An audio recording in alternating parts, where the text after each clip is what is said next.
ഈ ചാനലിന്റെ വളർച്ച എന്ന് പറയുന്ന സുഹൃത്തുക്കളെ നിങ്ങളുടെ സബ്സ്ക്രിപ്ഷനും അതിനോടൊപ്പം തന്നെ നിങ്ങളുടെ സപ്പോർട്ടുമാണ്. ഒത്തിരി സുഹൃത്തുക്കൾ ഇപ്പോഴും സബ്സ്ക്രൈബ് ചെയ്യാതെ കാണുന്നുണ്ട്. ദയവ് ചെയ്ത് സബ്സ്ക്രൈബ് ചെയ്ത് ഈ ചാനൽ ഒന്ന് സപ്പോർട്ട് ചെയ്യുക, സഹായിക്കുക. നമസ്കാരം, PSC ടുഡേ യൂട്യൂബ് ചാനലിലേക്ക് ഏവർക്കും നവ സാമൂഹിക മാധ്യമങ്ങൾ അഥവാ സോഷ്യൽ മീഡിയകൾ ഇപ്പോൾ ഇങ്ങനെ തിളങ്ങി നിൽക്കുന്നതാണല്ലേ നവ സാമൂഹിക മാധ്യമങ്ങൾ അല്ലെങ്കിൽ സോഷ്യൽ മീഡിയ.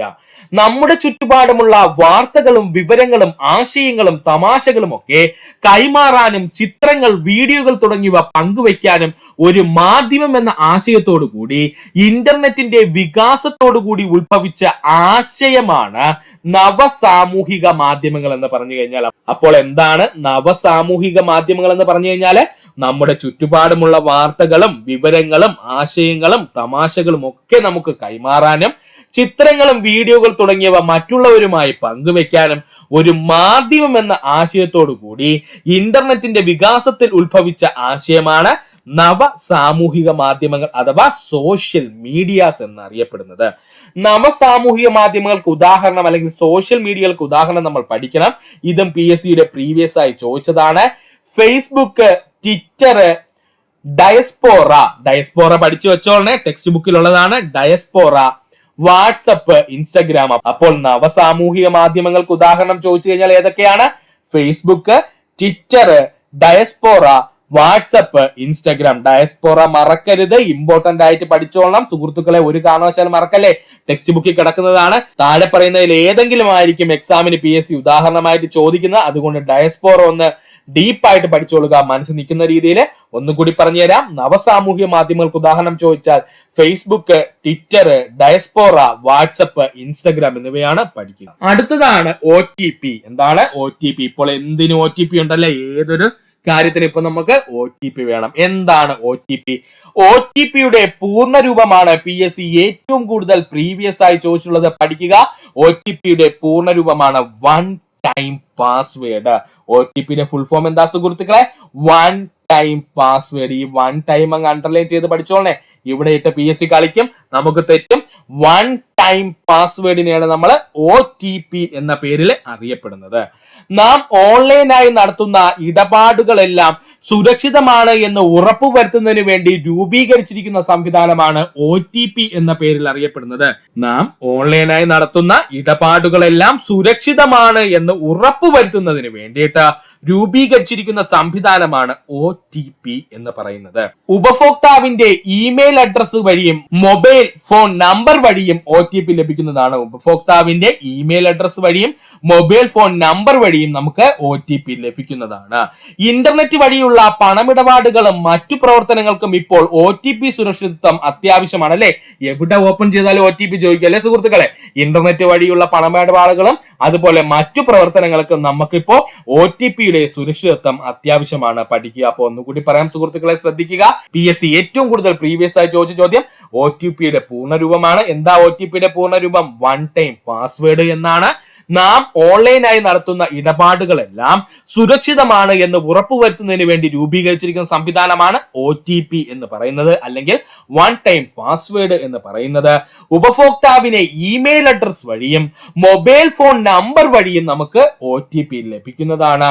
ഇന്റർനെറ്റ് വഴിയുള്ള പണമിടപാടുകൾക്കും മറ്റു പ്രവർത്തനങ്ങൾക്കും ഇപ്പോൾ OTP സുരക്ഷിതത്വം അത്യാവശ്യമാണ്. പഠിക്കുക. അടുത്തതായി നമ്മൾ പോകാൻ പോകുന്നതാണ് കരളിനെ പറ്റി. മനുഷ്യ ശരീരത്തിലെ ഏറ്റവും വലിയ ആന്തരിക അവയവം എന്ന് ചോദിച്ചാൽ കരളാണ്. മനുഷ്യ ശരീരത്തിലെ ഏറ്റവും വലിയ ആന്തരിക അവയവം എന്ന് ചോദിച്ചാൽ എന്താണത്? കരളാണ്. എന്നാൽ മനുഷ്യ ശരീരത്തിലെ ഏറ്റവും വലിയ അവയവം എന്ന് ചോദിച്ചാൽ അത് ആരാടെ? അത് ത്വക്കാണ്. മറക്കരുത്. മനുഷ്യ ശരീരത്തിലെ ഏറ്റവും വലിയ അവയവം എന്ന് ചോദിച്ചു കഴിഞ്ഞാൽ അത് ത്വക്കാണ്. എന്നാൽ മനുഷ്യ ശരീരത്തിലെ ഏറ്റവും വലിയ ആന്തരിക അകത്തിരിക്കുന്ന അവയവം എന്ന് ചോദിച്ചാൽ ആരാടെ? അത് കരളാണ്. മനുഷ്യ ശരീരത്തിലെ രാസപരീക്ഷണശാല എന്നറിയപ്പെടുന്നത് കരളാണ്. കരളിനെ കുറിച്ചുള്ള പഠനം അറിയപ്പെടുന്ന പേരാണ് ഹെപ്പറ്റോളജി. കരളിനെ കുറിച്ചുള്ള പഠനം അറിയപ്പെടുന്ന പേരാണ് ഹെപ്പറ്റോളജി. ഏറ്റവും കൂടുതൽ ചൂട് ഉൽപ്പാദിപ്പിക്കുന്ന അവയവം, പരീക്ഷണശാലയായതുകൊണ്ട് ചൂട് എന്തായിരിക്കും? കൂടുതലായിരിക്കും. ഏറ്റവും കൂടുതൽ ചൂട് ഉൽപ്പാദിപ്പിക്കുന്ന അവയവം എന്ന് ചോദിച്ചാൽ കരളാണ്. മനുഷ്യ ശരീരത്തിലെ രാസപരീക്ഷണശാലയായതുകൊണ്ട് തന്നെ കരളിൽ ചൂട് കൂടുതലായിരിക്കും. അതുകൊണ്ട് മനുഷ്യ ശരീരത്തിൽ ഏറ്റവും കൂടുതൽ ചൂട് ഉൽപ്പാദിപ്പിക്കുന്ന അവയവം ചോദിച്ചാൽ ആരാണ്? കരളാണ്. ബീറ്റ കരോട്ടിൻ വൈറ്റമിൻ എ ആക്കി മാറ്റപ്പെടുന്ന അവയവം മറന്നു പോകരുത്. ഏത് അവയവത്തിൽ വെച്ചാണ് ബീറ്റ കരോട്ടിൻ വൈറ്റമിൻ എ ആക്കി മാറ്റപ്പെടുന്നത് എന്ന് ചോദിച്ചിട്ടുണ്ട്. കരളിൽ ബീറ്റ കരോട്ടിൻ വൈറ്റമിൻ എ ആക്കി മാറ്റുന്ന അവയവം എന്ന് ചോദിച്ചു കഴിഞ്ഞാൽ അത് ആരാടെ? കരളാണ്. മനുഷ്യ ശരീരത്തിൽ രക്തം കട്ട പിടിക്കുന്നതിന് ആവശ്യമായ പ്രോട്ടീനുകൾ നിർമ്മിക്കുന്നത് ആരാണ്? കരളാണ്. മനുഷ്യ ശരീരത്തിൽ രക്തം കട്ട പിടിക്കുന്നതിന് ആവശ്യമായ പ്രോട്ടീൻ നിർമ്മിക്കുന്ന അവയവം ചോദിച്ചു കഴിഞ്ഞാൽ കരളാണ്. മനുഷ്യ ശരീരത്തിലെ ഏറ്റവും വലിയ ഗ്രന്ഥി ആരാണ്? കരളാണ്. മറക്കരുത്, മനുഷ്യ ശരീരത്തിലെ ഏറ്റവും വലിയ ഗ്രന്ഥി ആരെന്ന് ചോദിച്ചു കഴിഞ്ഞാൽ ആരാണ്? അത് കരളാണ്. പുനർജീവന ശക്തിയുള്ള മനുഷ്യ ശരീരത്തിലെ ഏക അവയവം എന്ന് ചോദിച്ചാൽ അത് കരളാണ്. പുനർജീവന ശക്തി നശിച്ചുപോയ പിന്നെയും വരും, ഒരു പരിധി വരെ വളർന്നു വരാനുള്ള ശക്തി ആർക്കുണ്ട്? കരളിനുണ്ട്. അതുകൊണ്ടാണ് പുനർജീവന ശക്തിയുള്ള മനുഷ്യരീരത്തിലെ ഏക അവയവം എന്ന് ചോദിച്ചാൽ നമ്മൾ പറയും കരളാണ്. വിഷവസ്തുക്കളെ നിർവീര്യമാക്കുന്നത് കരളാണ്. വിഷവസ്തുക്കളെ നിർവീര്യമാക്കുന്ന ശരീര അവയവം ഏതാണെന്ന് ചോദിച്ചാൽ അത് കരളാണ്. ഏറ്റവും കൂടുതൽ അമോണിയ ഉൽപ്പാദിപ്പിക്കുന്ന അവയവം ചോദിച്ചാൽ കരളാണ്. ഏറ്റവും കൂടുതൽ അമോണിയ ഉൽപ്പാദിപ്പിക്കുന്ന അവയവം ചോദിച്ചാൽ കരളാണ്. ഏറ്റവും കൂടുതൽ അമോണിയ ഉൽപ്പാദിപ്പിക്കുന്ന അവയവം ചോദിച്ചാൽ കരളാണ്. ഇരുമ്പ് സംഭരിക്കപ്പെടുന്ന അവയവം ചോദിച്ചാൽ കരളാണ്. ഇരുമ്പ് സംഭരിക്കപ്പെടുന്ന അവയവം എന്ന് ചോദിച്ചു കഴിഞ്ഞാൽ അത് കരളാണ്. കരളിന്റെ പ്രവർത്തനങ്ങൾക്ക് ആവശ്യമായ വൈറ്റമിൻ ആണ് വൈറ്റമിൻ കെ. മറക്കരുത്, കരളിന്റെ പ്രവർത്തനത്തിന് ആവശ്യമായ വൈറ്റമിൻ എന്ന് ചോദിച്ചാൽ വൈറ്റമിൻ കെ. കരളിൽ സംഭരിക്കുന്ന വൈറ്റമിൻ എന്ന് ചോദിച്ചാൽ അത് ഏതാണ്? വൈറ്റമിൻ എ ആണ്. മറക്കരുത്, വൈറ്റമിൻ എ ആണ്. കരളിൽ സംഭരിക്കുന്ന വൈറ്റമിൻ എന്നറിയപ്പെടുന്നത് വൈറ്റമിൻ എ ആണ്. എന്നാൽ കരളിന്റെ പ്രവർത്തനങ്ങൾക്ക് ആവശ്യമായ വൈറ്റമിൻ എന്നറിയപ്പെടുന്ന ആരാണ്? അത് വൈറ്റമിൻ കെ ആണ്. അമിത മദ്യപാനം മൂലം കരളിനുണ്ടാകുന്ന രോഗമാണ് സിറോസിസ്. അമിത മദ്യപാനം മൂലം കരളിനുണ്ടാകുന്ന രോഗം അറിയപ്പെടുന്ന പേരാണ് സിറോസിസ്. ഏറ്റവും മാരകമായ വൈറൽ ഹെപ്പറ്റൈറ്റിസ് എന്ന് ചോദിച്ചാൽ ഹെപ്പറ്റൈറ്റിസ് ബി ആണ്.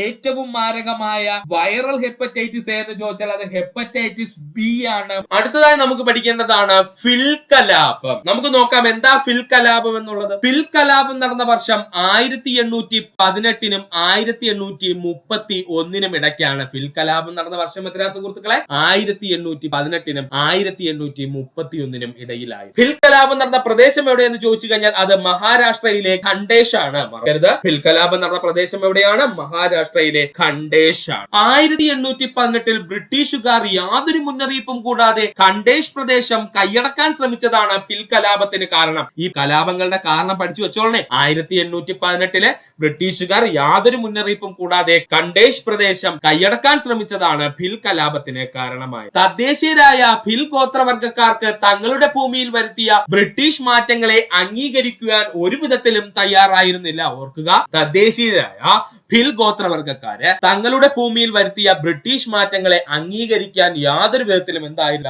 തയ്യാറായിരുന്നില്ല. ആ പോയിന്റ് തൽഫലമായി അവർ ബ്രിട്ടീഷുകാർക്കെതിരെ കലാപം ആരംഭിച്ചു. ഫിൽ ജനതയുടെ പരമ്പരാഗതമായി ലഭിച്ച വനത്തിന്മേലുള്ള അവകാശവും ഫിൽ ജനതയുടെ നിയമങ്ങളിൽ മേലുള്ള ബ്രിട്ടീഷ് ഈസ്റ്റ് ഇന്ത്യ കമ്പനിയുടെ കടന്നുകയറ്റവും കലാപത്തിന് കാരണമായി. രണ്ടാമതായി പറയുന്ന പോയിന്റ് എന്താണ് കലാപത്തിൻ്റെത്? ഫിൽ ജനതയുടെ പരമ്പരാഗതമായി ലഭിച്ചു വന്ന വനത്തിന്മേലുള്ള അവകാശവും ഫിൽ ജനതയുടെ നിയമങ്ങളിൽ മേലുള്ള ബ്രിട്ടീഷ് ഈസ്റ്റ് ഇന്ത്യ കമ്പനിയുടെ കടന്നുകയറ്റവും കലാപത്തിന് കാരണമായതായി പറയപ്പെടും. കലാപത്തെ അടിച്ചമർത്താൻ ബ്രിട്ടീഷുകാർക്ക് കഴിഞ്ഞില്ല. കലാപത്തെ അടിച്ചമർത്താൻ ആർക്ക് കഴിഞ്ഞില്ല? ബ്രിട്ടീഷുകാർക്ക് കഴിഞ്ഞില്ല. നികുതി ഇനത്തിൽ ഇളവ് നൽകിയും വനത്തിന്മേലുള്ള പരമ്പരാഗത അവകാശം ഫിൽ ജനതയ്ക്ക് തിരിച്ചു നൽകിയും ബ്രിട്ടീഷുകാർ കലാപം അവസാനിപ്പിച്ചു. അപ്പോ ഫിൽ കലാപം എന്ന് പറയുന്നത് ഒരു വിജയമായിരുന്നു. ഈ ഫിൽ കലാപ സമയത്ത് എന്ന് പറയുന്നത് ഇവിടുത്തെ ജനത എന്ന് പറയുന്നത് ശക്തരായിട്ടുള്ള സംഘടിത ജനതയായതുകൊണ്ട് തന്നെ ബ്രിട്ടീഷുകാർക്ക് ഈ കലാപം അടിച്ചമർത്താൻ കഴിഞ്ഞില്ല. അതുകൊണ്ട് അവരെന്ത് ചെയ്തു? ഫിൽ ജനതയ്ക്ക് നികുതി ഇനത്തിൽ ഇളവ് നൽകുകയും അവരുടെ വനത്തിന്മേലുള്ള പരമ്പരാഗത അവകാശം തിരിച്ചു നൽകുകയും ചെയ്തു. അങ്ങനെ ബ്രിട്ടീഷുകാർ എന്ത് ചെയ്തു? കലാപം അവസാനിച്ചു. ഇവിടെ പഠിക്കേണ്ട പോയിന്റ് ഫിൽ കലാപം എന്ന് പറയുന്നത് ഒരു വിജയമായിരുന്നു. ഓർത്തു വെച്ചിരിക്കുക. ബ്രിട്ടീഷ് ഇന്ത്യയിലെ ബാബർ എന്നറിയപ്പെടുന്നത് ആരാണ്? ഉത്തരം റോബർട്ട് ക്ലൈവ് ആണ് കേട്ടോ. ബ്രിട്ടീഷ് ഇന്ത്യയുടെ ബാബർ എന്നറിയപ്പെടുന്നത് ആരാണ്? റോബർട്ട് ക്ലൈവ് ആണ്. ഇന്ത്യയിലെ ബ്രിട്ടീഷ് ഭരണത്തിന് അടിത്തറ പാകിയ ബ്രിട്ടീഷ് സേനാ നായകനാരെന്ന് ചോദിച്ചാൽ റോബർട്ട് ക്ലൈവ് ആണ്. ഇന്ത്യയിൽ ബ്രിട്ടീഷ് ഭരണത്തിന് അടിത്തറ പാകിയ ബ്രിട്ടീഷ് സേനാനായകനായിരുന്നു ചോദിച്ചാൽ അത് റോബർട്ട് ക്ലൈവ് ആണ്. ബംഗാളിലെ ആദ്യത്തെ ബ്രിട്ടീഷ് ഗവർണർ ആയിരുന്നു ചോദിച്ചാൽ റോബർട്ട് ക്ലൈവ് ആണ്. ബംഗാളിലെ ആദ്യത്തെ ബ്രിട്ടീഷ് ഗവർണർ ആയിരുന്നു ചോദിച്ചാൽ അത് റോബർട്ട് ക്ലൈവ് ആണ്. ബംഗാളിൽ ദ്വിഭരണം ഏർപ്പെടുത്തിയ ഭരണാധികാരി ആയിരുന്നു ചോദിച്ചു കഴിഞ്ഞാൽ അത് റോബർട്ട് ക്ലൈവ് ആണ്. പഠിച്ചോളനെ, ബംഗാളിലെ ദ്വിഭരണം ഏർപ്പെടുത്തിയ ഭരണാധികാരി ആര് എന്ന് ചോദിച്ചാൽ അത് റോബർട്ട് ക്ലൈവ് ആണ്. പഠിക്കുക. എനിക്ക് 2000 പട്ടാളക്കാരെ അയച്ചു തരിക, ഞാൻ ഭാരതം പിടിച്ചെടുക്കാമെന്ന് പ്രഖ്യാപിച്ച വ്യക്തി റോബർട്ട് ക്ലൈവ്. പ്രീവിയസ് ചോദ്യമാണ്. എനിക്ക് 2000 പട്ടാളക്കാരെ അയച്ചു തരിക, ഞാൻ ഭാരതം പിടിച്ചെടുക്കാമെന്ന് പ്രഖ്യാപിച്ച വ്യക്തി റോബർട്ട് ക്ലൈവ് ആണ്.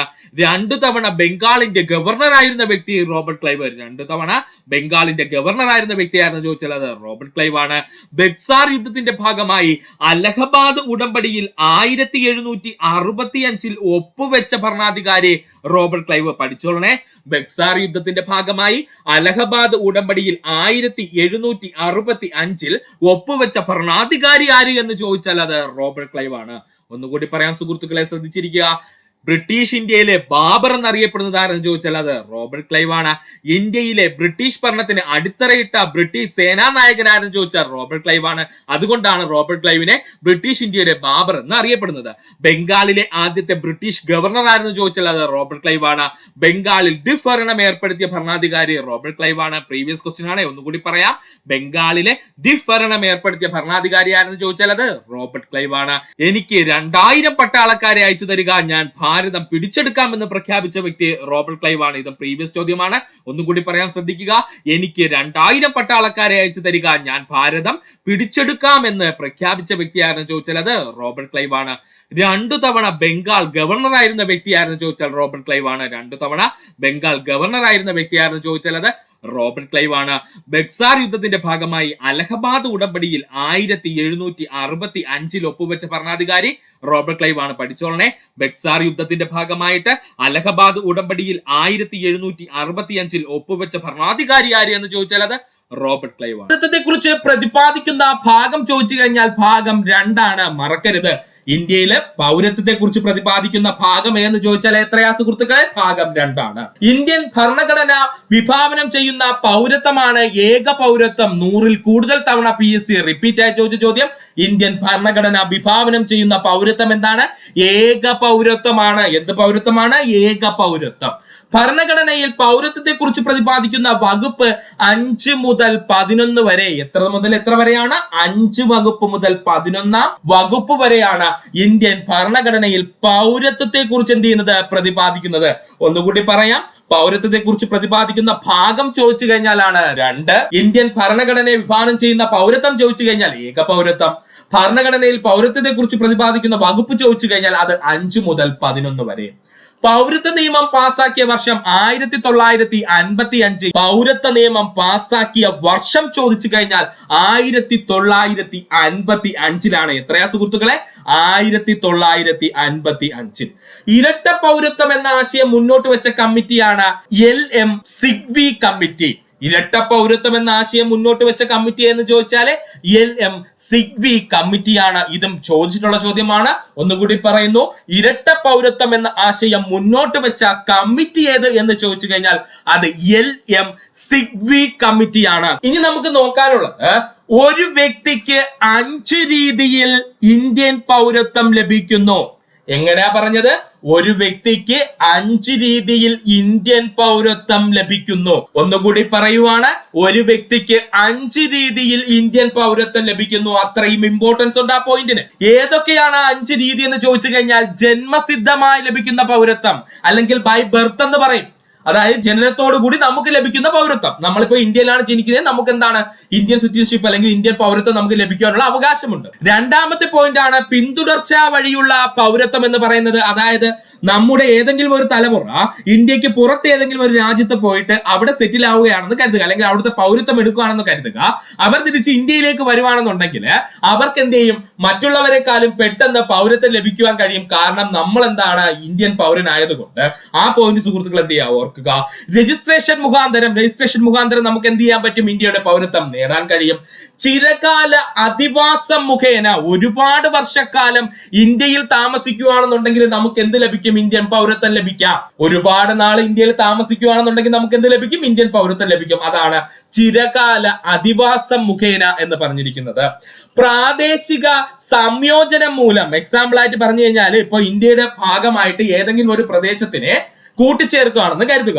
അങ്ങനെയാണെങ്കിൽ ഓട്ടോമാറ്റിക്കലി ആ കൂട്ടിച്ചേർക്കപ്പെട്ട പ്രദേശത്തുള്ള വ്യക്തികൾക്ക് ഇന്ത്യയുടെ പൗരത്വം ലഭിക്കും. അതാണ് പ്രാദേശിക സംയോജനം മൂലം എന്നതുകൊണ്ട് ഉദ്ദേശിക്കുന്നത്. ഇത് സുഹൃത്തുക്കളെ മനസ്സിൽ നിൽക്കാൻ വേണ്ടിയിട്ട് പറഞ്ഞതാണ്. ഒന്നുകൂടി പറയാം. പ്രധാനമായും 5 രീതിയിലാണ് ഇന്ത്യയിൽ നിന്ന് പൗരത്വം ലഭിക്കുന്നത്. ഏതൊക്കെയാണ്? ജന്മസിദ്ധമായ പൗരത്വം, പിന്തുടർച്ച വഴിയുള്ള പൗരത്വം, രജിസ്ട്രേഷൻ മുഖാന്തരം, ചിരകാല അധിവാസം മുഖേന, പ്രാദേശിക സംയോജനം മൂലം. ഇങ്ങനെയുള്ള 5 രീതിയിൽ പൗരത്വം എന്ത് ചെയ്യുന്നു? ലഭിക്കുന്നു. ഇനി ഇത് 5 പഠിക്കാൻ ബുദ്ധിമുട്ടുള്ള സുഹൃത്തുക്കൾ ഉണ്ടെങ്കിൽ നമുക്കത് ഈസി ആയിട്ട് പഠിക്കാൻ ഒരു സിമ്പിൾ കോഡ് ഇവിടെ സെറ്റ് ചെയ്തിട്ടുണ്ട്. സുഹൃത്തുക്കൾ ശ്രദ്ധിക്കുക. തീരദേശത്തെ ജന്മിയുടെ പിന്നെ രാജിക്ക് ലഭിച്ചു എന്നങ്ങ് പഠിക്കുക. എന്താ പറഞ്ഞത് കോഡ്? തീരദേശത്തെ ജന്മിയുടെ പിന്നെ രാജിക്ക് ലഭിച്ചു എന്നങ്ങ് പഠിക്കുക. ഇതിൽ ചീര എന്ന് പറഞ്ഞു കഴിഞ്ഞാൽ അത് ചിരകാലവാസം, ദേശത്തെ എന്ന് പറഞ്ഞു കഴിഞ്ഞാൽ അത് പ്രാദേശിക സംയോജനം. അപ്പോൾ പ്രാദേശിക സംയോജനത്തിന് എന്താ ഉദ്ദേശിച്ചിരിക്കുന്നത്? ദേശത്തെ എന്ന് പറഞ്ഞു കഴിഞ്ഞാൽ പ്രാദേശിക സംയോജനമാണ്, അല്ലെങ്കിൽ 2 ദേശങ്ങളുടെ സംയോജനം എന്ന് നമുക്ക് പറയാം. ജന്മി എന്ന് പറഞ്ഞു കഴിഞ്ഞാൽ ജന്മസിദ്ധമായി ലഭിക്കുന്നു. ജന്മി എന്ന് പറഞ്ഞു കഴിഞ്ഞാൽ ജന്മസിദ്ധമായി ലഭിക്കുന്നു. പിന്നെന്ന് പറഞ്ഞു കഴിഞ്ഞാൽ പിന്തുടർച്ച വഴിയുള്ള പൗരത്വം. പിന്നെന്ന് പറഞ്ഞു കഴിഞ്ഞാൽ പിന്തുടർച്ച വഴിയുള്ള പൗരത്വം. അതുപോലെ രാജി എന്ന് പറഞ്ഞു കഴിഞ്ഞാൽ രജിസ്ട്രേഷൻ വഴിയുള്ള പൗരത്വം. രാജി എന്ന് പറഞ്ഞു കഴിഞ്ഞാൽ രജിസ്ട്രേഷൻ വഴിയുള്ള പൗരത്വം. ഒന്നുകൂടി പറയുവാണേ, തീരദേശത്തെ ജന്മിയുടെ പിന്നെ രാജിക്ക് ലഭിച്ചു എന്ന് പറഞ്ഞു കഴിഞ്ഞാൽ നമുക്ക് പൗരത്വം ലഭിക്കുന്ന രീതികളാണ് പറയുന്നത്. ചീര എന്ന് പറഞ്ഞു കഴിഞ്ഞാൽ ചിരകാലവാസം, ദേശത്തെ എന്ന് പറഞ്ഞു കഴിഞ്ഞാൽ പ്രാദേശിക സംയോജനം, അല്ലെങ്കിൽ 2 ദേശങ്ങളുടെ സംയോജനം എന്ന് നമുക്ക് പറയാം. ജന്മിയുടെ എന്ന് പറഞ്ഞു കഴിഞ്ഞാൽ ജന്മസിദ്ധമായി എന്ന് ഉദ്ദേശിക്കുന്നു. അതുപോലെ പിന്നെന്ന് പറഞ്ഞു കഴിഞ്ഞാൽ പിന്തുടർച്ച വഴിയുള്ള പൗരത്വം. പിന്നെന്ന് പറഞ്ഞു കഴിഞ്ഞാൽ പിന്തുടർച്ച വഴിയുള്ള പൗരത്വം. അതുപോലെ രാജി എന്ന് പറഞ്ഞു കഴിഞ്ഞാൽ രജിസ്ട്രേഷൻ വഴിയുള്ള പൗരത്വം. രാജി എന്ന് പറഞ്ഞു കഴിഞ്ഞാൽ രജിസ്ട്രേഷൻ വഴിയുള്ള പൗരത്വം. ഈ ഭാഗം സുഹൃത്തുക്കളെ വ്യക്തമായിട്ട് പഠിക്കുക. ഇവിടെ നിന്ന് നിങ്ങൾക്ക് 1 മാർക്ക് ലഭിക്കാൻ സാധ്യതയുണ്ട്. അടുത്തതായി നമുക്ക് നോക്കാനുള്ളതാണ് ഇന്ത്യയുടെ പൗരത്വം നഷ്ടപ്പെടുന്ന രീതികൾ ഏതൊക്കെയാണെന്ന്. പ്രധാനമായും 3 രീതിയിലാണ് ഇന്ത്യൻ പൗരത്വം നഷ്ടപ്പെടുന്നത്. എത്ര രീതിയിലാണ് സുഹൃത്തുക്കളെ? 3 രീതിയിലാണ് പ്രധാനമായും ഇന്ത്യൻ പൗരത്വം നഷ്ടപ്പെടുന്നത്. ഏതൊക്കെയാണ് ആ രീതി? ഒന്നാമത്തെ രീതി, പരിത്യാഗം ചെയ്യുന്നു, അല്ലെങ്കിൽ എനിക്ക് ഇന്ത്യയുടെ പൗരത്വം വേണ്ട എന്നൊരു വ്യക്തി പറഞ്ഞുകൊണ്ട് ആ വ്യക്തി പരിത്യാഗം ചെയ്യുന്നു, അല്ലെങ്കിൽ അയാൾ സ്വമേധയാ തന്നെ ഇന്ത്യൻ പൗരത്വം നഷ്ടമാക്കുന്നു. അത് ഒന്നാമത്തെ രീതി. അപ്പൊ നമുക്ക് സ്വന്തമായിട്ട് വേണമെങ്കിൽ നമുക്ക് ഇന്ത്യയുടെ പൗരത്വം എന്ത് ചെയ്യാം? നഷ്ടപ്പെടുത്താം. നമുക്ക് ഇന്ത്യയുടെ പൗരത്വം വേണ്ട എന്ന് പറഞ്ഞ് നമുക്ക് എന്ത് ചെയ്യാം? പരിത്യാഗം ചെയ്യാം. രണ്ടാമത്തതാണ് പൗരത്വം നിർത്തലാക്കൽ. പൗരത്വം നിർത്തലാക്കൽ എന്ന് പറഞ്ഞു കഴിഞ്ഞാൽ ഇത്രയേ ഉള്ളൂ. നമ്മൾ പുറത്തേതെങ്കിലും ഒരു രാജ്യത്ത് പോയിട്ട് ആ രാജ്യത്തിന്റെ പൗരത്വം സ്വീകരിക്കുമ്പോൾ ഓട്ടോമാറ്റിക്കലി ഇന്ത്യൻ ഗവൺമെന്റ് എന്ത് ചെയ്യും? നമ്മുടെ ഇന്ത്യയുടെ പൗരത്വം നിർത്തലാക്കും. ഇതിനെയാണ് നിർത്തലാക്കൽ കൊണ്ട് ഉദ്ദേശിക്കുന്നത്. ഇനി പൗരത്വ അപഹരണം എന്തെന്ന് ചോദിച്ചാൽ, പൗരത്വ അപഹരണം എന്തെന്ന് ചോദിച്ചു കഴിഞ്ഞാൽ എന്തെങ്കിലും ഫ്രോഡ് രീതിയിലൂടെ നമ്മൾ ഇന്ത്യൻ പൗരത്വം നേടിയെടുക്കുകയോ അല്ലെങ്കിൽ ഇന്ത്യൻ ഭരണഘടനയ്ക്കോ ഇന്ത്യക്കെതിരെയോ നമ്മൾ ഭീഷണിയാവുന്ന രീതിയിൽ നമ്മൾ എന്തെങ്കിലും പ്രവർത്തനം ചെയ്തു കഴിഞ്ഞാൽ ആ സമയത്ത് ഇന്ത്യൻ ഗവൺമെന്റ് ചെയ്യുന്നതാണ് പൗരത്വ അപഹരണം എന്ന് പറയുന്നത്. അടുത്തതായി നമ്മൾ നോക്കാൻ പോകുന്നത് പൗരത്വം ലഭിക്കുന്നതിലൂടെ ഇന്ത്യൻ പൗരന് ലഭ്യമാകുന്ന അവകാശങ്ങളെ പറ്റിയാണ്. ഇപ്പോ PSC പുതിയ ട്രെൻഡ് എന്നുള്ള രീതിയിൽ ഈ ഭാഗത്ത് നിന്ന് ചോദിക്കുന്നുണ്ട്. അതുകൊണ്ട് ഇമ്പോർട്ടൻസ് കൊടുത്തു പഠിക്കുക. പൗരത്വം ലഭിക്കുന്നതിലൂടെ ഇന്ത്യൻ പൗരന് ലഭ്യമാകുന്ന അവകാശങ്ങൾ. സുഹൃത്തുക്കൾ ശ്രദ്ധിച്ചിരിക്കുക. വോട്ട് ചെയ്യുവാനുള്ള അവകാശം, തിരഞ്ഞെടുപ്പിൽ മത്സരിക്കുവാനുള്ള അവകാശം, സംഘടന രൂപീകരിക്കുവാനുള്ള അവകാശം, ഗവൺമെന്റിനെ വിമർശിക്കുവാനുള്ള അവകാശം. അണ്ടർലൈൻ ചെയ്ത് പഠിച്ചോളെ. ഗവൺമെന്റിനെ വിമർശിക്കുവാനുള്ള അവകാശം, ഔദ്യോഗിക സ്ഥാനങ്ങൾ വഹിക്കുവാനുള്ള അവകാശം. ഇത് രണ്ടും അണ്ടർലൈൻ ചെയ്ത് തന്നെ സുഹൃത്തുക്കൾ പഠിക്കുക. വോട്ട് ചെയ്യുവാനുള്ള അവകാശം. പൗരത്വം ലഭിച്ചു കഴിഞ്ഞാൽ നമുക്ക് ഇന്ത്യയിൽ എന്ത് ചെയ്യാൻ പറ്റും? വോട്ട് ചെയ്യാൻ പറ്റും. എന്താണ്? ഒരു തിരഞ്ഞെടുപ്പിൽ വോട്ട് ചെയ്യാനുള്ള അവകാശം നമുക്ക് ഓട്ടോമാറ്റിക്കലി ലഭിക്കുന്നു. തിരഞ്ഞെടുപ്പിൽ മത്സരിക്കാനുള്ള അവകാശം നമുക്ക് ലഭിക്കുന്നു. സംഘടനകൾ രൂപീകരിക്കാനുള്ള അവകാശം നമുക്ക് ലഭിക്കുന്നു. ഗവൺമെന്റിനെതിരെ വിമർശിക്കുവാനുള്ള അവകാശം മാത്രമേ നമുക്കുള്ളൂ. അല്ലാതെ ഇന്ത്യൻ ഭരണഘടനയോ ഇന്ത്യക്കെതിരെയോ വിമർശിക്കുവാനുള്ള അവകാശം നമുക്കില്ല. ഭരിക്കുന്ന ഗവൺമെന്റിനെതിരെ മാത്രമേ നമുക്ക് വിമർശിക്കാനുള്ള അവകാശമുള്ളൂ. അല്ലാതെ ഇന്ത്യൻ ഭരണഘടനയെ വിമർശിക്കുവാനുള്ള അവകാശം നമുക്കില്ല. സുഹൃത്തുക്കൾ അത് പഠിക്കുക. കൺഫ്യൂഷൻ ആവരുത്. ഗവൺമെന്റിനെ വിമർശിക്കുവാനുള്ള അവകാശം മാത്രമേ നമുക്കുള്ളൂ. ഔദ്യോഗിക സ്ഥാനങ്ങൾ വഹിക്കുവാനുള്ള അവകാശം. അവസാനമായി പറഞ്ഞ അവകാശം എന്താണ്? ഔദ്യോഗിക സ്ഥാനങ്ങൾ വഹിക്കുവാനുള്ള അവകാശങ്ങൾ. ഇത്രയും അവകാശങ്ങളാണ് പ്രധാനമായിട്ടും ഒരു ഇന്ത്യൻ പൗരന് ലഭ്യമാകുന്നത്. അത് സുഹൃത്തുക്കൾ എന്ത് ചെയ്യുക, പഠിച്ചു വെച്ചിരിക്കുക. ഇന്ത്യൻ പൗരന്മാരെ വിവാഹം കഴിക്കുന്നത് വഴി വിദേശികൾക്ക് ഇന്ത്യൻ പൗരത്വം ലഭിക്കുന്ന രീതിയാണ് രജിസ്ട്രേഷൻ. ഇമ്പോർട്ടന്റ് പോയിന്റ്, ഇന്ത്യൻ പൗരന്മാരെ വിവാഹം കഴിക്കുന്നത് വഴി വിദേശികൾക്ക് ഇന്ത്യൻ പൗരത്വം ലഭിക്കുന്ന രീതി അറിയപ്പെടുന്ന പേരാണ് രജിസ്ട്രേഷൻ. പൗരന് ജന്മനാ ലഭിക്കുന്ന പൗരത്വം അറിയപ്പെടുന്ന പേരാണ് സ്വാഭാവിക പൗരത്വം. എന്താ സുഹൃത്തുക്കളെ? സ്വാഭാവിക പൗരത്വം. പൗരന് ജന്മനാ ലഭിക്കുന്ന പൗരത്വം അറിയപ്പെടുന്ന പേരാണ് സ്വാഭാവിക പൗരത്വം.